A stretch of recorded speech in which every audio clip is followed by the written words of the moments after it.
is the Writer's Almanac for Sunday, March the 28th, 2021. It's the birthday of Nelson Algren in Detroit, 1909. Grew up in Chicago's immigrant neighborhoods. He was caught stealing a typewriter, spent 5 months in jail for that.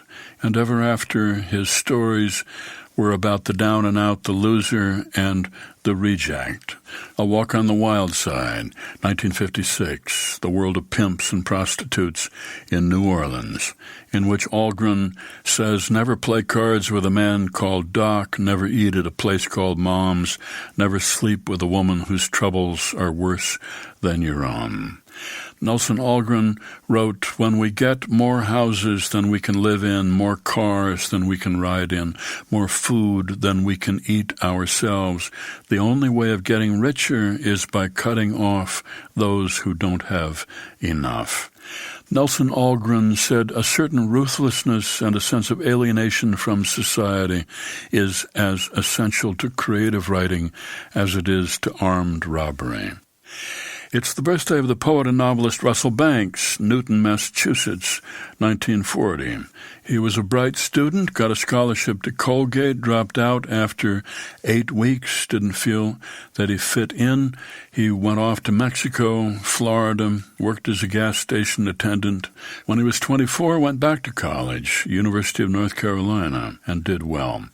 His novel Hamilton Stark came out in 1978, Continental Drift, 1985, described by one reviewer as the most convincing portrait I know of contemporary America, its greed, its uprootedness, its indifference to the past. It's the birthday of St. Teresa of Avila, born in Gotorendura, Spain, 1515, grew up wealthy, social. Her father sent her off to a convent school where she decided to become a nun. Went on to form the Carmelite order, which emphasized poverty and simplicity, and wrote several books, including The Way of Perfection. And it's the birthday of the novelist Lauren Weisberger, born Scranton, 1977, got a job as assistant to the editor of Vogue magazine, and then wrote a book based on her experience, The Devil Wears Prada. It spent 6 months on the New York Times bestseller list when it came out in 2003. Here's a poem for today by Gregory Janikian, entitled The Fight. It was over a girl. One boy had spoken to her, had asked her out. The other had been feeling with her the twitches of something serious. It was a misunderstanding, something that might have been fixed, talked out, or around.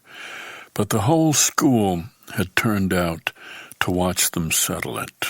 It was too late for talk. It was no longer just their fight. Something irrelevant and impure had entered it. Honor, looking more upright than the other. Things which had nothing to do with the girl, or desire, or what she had whispered to one of them one night in a car. So they faced each other, bringing their anger up by saying what finally did not matter, but loudly enough so their bodies believed it. There was a sudden coming together. There were fists flailing, while everybody, hundreds, watched. One was cut above the eye. The other's knuckles were bloodied against teeth. It lasted half a minute until one of them pulled back and said something like, "This is stupid." And the other dropped his fists and watched him walk away. A poem by Gregory Janikian, The Fight, from his collection Falling Deeply into America. That's the Writer's Almanac for Sunday, the 28th of March.